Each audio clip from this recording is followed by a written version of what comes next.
Okay, so should Christians use AI? And the answer for us is yes. But another reason why Christians should use AI is because you can create more content, you can have more impact with smaller teams. So basically what we're saying is it can significantly enlarge your capacity. So if you look at many youth ministries and youth programs, I think all of us can attest to experiencing having the limits and bumping up against very real capacity constraints, particularly when you're small, working predominantly with volunteers, or everyone's a volunteer. You don't got full-time staff to work on problems 40, 50 hours a week. So you basically, from the jump, if you're signing up to be in youth ministry or be a youth program, you have to become an expert of how can you take your metaphorical 5 loaves and 2 fish and turn it in a way where it can feed the 5,000. And AI is a way to do that, because we were talking about capacity, right? Mm-hmm. So for those of you who don't know, when we started, we had $0, fat zero, and it was all volunteers. It was like that for the first 6 years, 7 years. But we were able to grow. We were able to use our capacity. And one of the things that, even early on is, we realized that we need to really embrace tech to do that. Thing is like when you're volunteer led, not only do you have fewer people, but even those volunteers, the ones who are really going to be committed and you can really lean on, are even smaller. And there's a lot of turnover, right? Mm-hmm. So, one of the problems we encountered early on is that you would have, let's say, fundraising, right? You would have volunteer, okay, I can help with fundraising. Okay, cool. Julie's doing the fundraising. And, you just kind of focus on something else, because you're focused on discipling the youth and setting up summer camps and all that stuff. And Julie's taking care of the fundraising, but then maybe one day Julie leaves. And then you realize, oh shoot, Julie knew everything about the fundraising, right? And we're like, no, we need to be able to capture that. That's institutional memory, that if we're going to grow, we need to be able to capture it and build it so that we're not just dependent on Julie the volunteer, right? So we definitely bumped into that many times throughout the growth of our organization. And then the other thing is that we began to realize, okay, if we embrace remote work and using things like Upwork to hire people on a contract basis to do smaller projects, it gave us access to better quality talent, right? So grant writing, for example, because you know what? We couldn't afford a full-time grant writer for most of our existence as an organization, but we could afford maybe 5 hours here. If there's one grant where we felt like we could be pretty competitive for, we could do a one-time, got $125, $150, pay someone $25 an hour to do it for you. We could do that. So we would lean on things like Upwork to be able to find someone who could do it for us, and it helped to expand our capacity.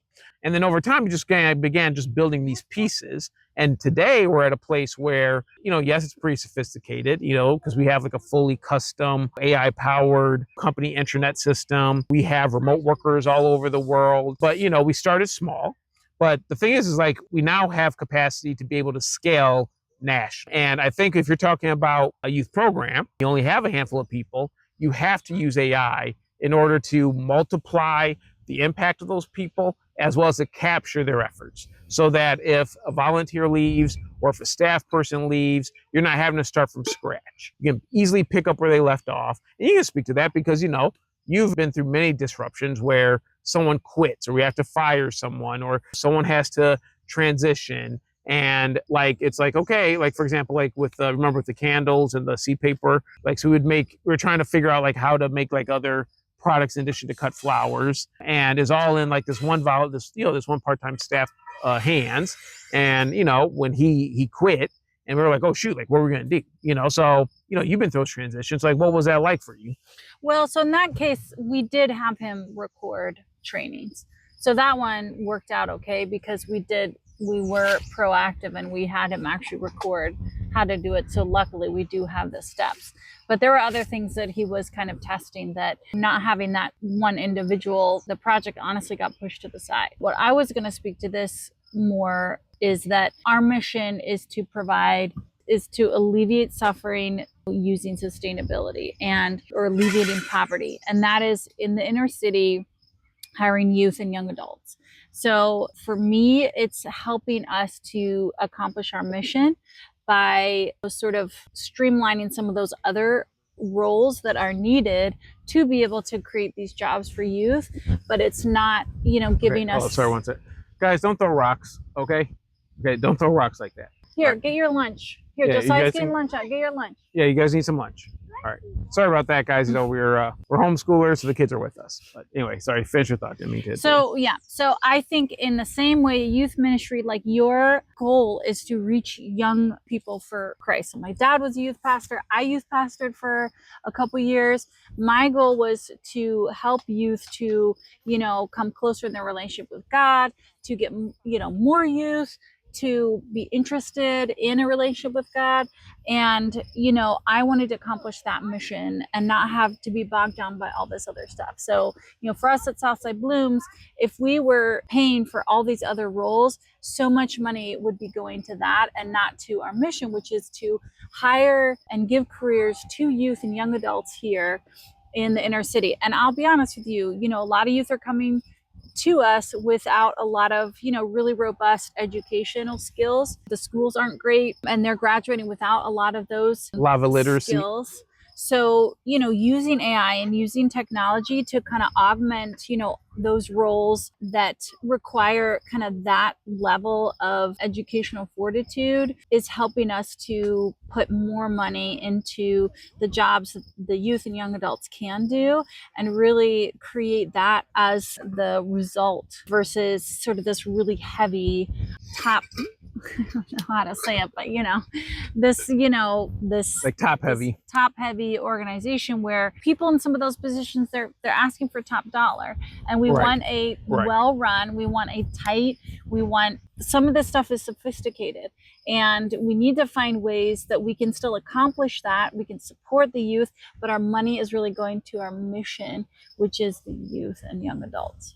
Right. Our money, our time, our talents, So yes, like at the end of the day, like, that's really the heart of it. And then you also want those people to feel like the people who are committed, your volunteers, you want them to feel like that their contribution not only matters, but they feel like their contribution can be scaled, right? So let's say you have someone who's really great at discipling youth, teaching youth, et cetera, and you embrace using some AI tools and applications for that person to be able to create more discipleship content, right? A lot faster. That is something that would excite them, because like that's why they're there. That's what they love. That's life-giving work to them. And also becomes an opportunity, right? Because, when you're volunteering, not only are you doing it because you want to connect to the youth, but, who doesn't want to learn new skills? So if you as the youth pastor or the youth leader, if you're in a position where you can also like teach your volunteers new tools, that's exciting because those are tools that they can then take into their personal life or their professional life, and it adds value to work and volunteer with your ministry. So in my opinion, if you're really embracing AI and you got a small team, it really does make you feel like you're like David's mighty men. You know what I mean? Where you feel confident taking on Goliath, taking on bigger challenges, right? Because you can get more, your people can deliver more, your people can contribute more. We've seen that throughout our work, and it's a better experience for your youth. You know what I mean? Because the reality is, youth, they're going to be using these. Like for them, this is their world. Right. I mean, you and I were 80s babies, and remember what it was like in the pre-social media, pre-internet world. But for these young kids, this is their normal. Right. So us older people, we can have the privilege to be like, should we use it? Should we not use it? But for them, it's essential. So like that becomes a selling point. Where it's like, hey, if I come to this ministry, I can learn these tools. I'm learning how to use it for Jesus Christ. I'm learning how to use it to do missions. I'm learning how to use it to disciple people, how to transform communities. I mean, what kid would not want to be a part of that, particularly if you're doing it at a high level? I agree. It's definitely the norm for the youth that you'll be leading and pouring into. And so not only, knowing how to use it to help the youth, but even understanding how to use it for God and for good and helping the youth think of it that way too, I think is really helpful. So AI, yes, it's good. Reason, it helps to expand your capacity. It provides a better quality experience for both your youth and your volunteers and your youth leaders. Helps you accomplish your mission more effectively. Yep, which is what it's all about, the Great Commission, really expanding the kingdom, pushing back the gates of hell. So use AI, please. It's like an AI commercial.